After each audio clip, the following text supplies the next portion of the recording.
The conference stated, amongst other things, that slave trade be allowed, lakes and waterways were to be considered neutral, and that Africa would be divided among European nations.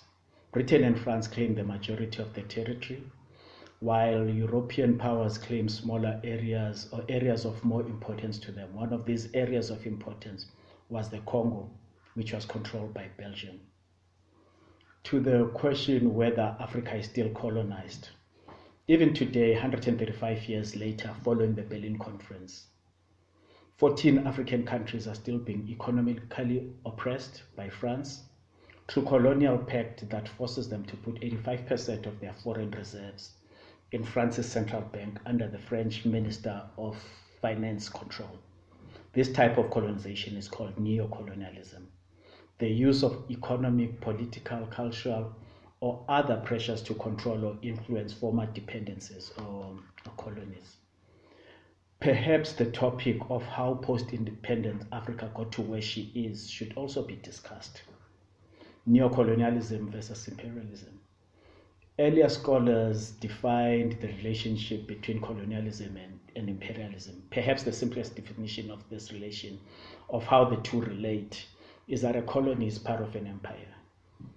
In most cases, the two are used interchangeably. The scholars define imperialism as a concept, while colonialism is a practice. Colonialism refers to the direct political control of a society and its people by a foreign ruling class, whilst neocolonialism is the continued exercise of political or economic influence over a society in absence of formal political control. One of the fathers of Pan-Africanism, the first president of independent Ghana, Kwame Nkrumah, defines neocolonialism as the worst form of imperialism.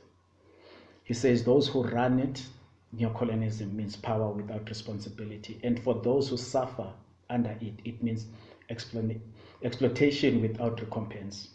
Nkrumah teaches us that the result of neocolonialism is that a foreign capital is used for the exploitation rather than for the development of the less developed parts of the world.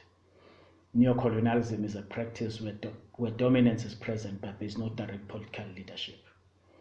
There are a number of methods neocolonialism manifests itself: through interference in the internal states of the new states,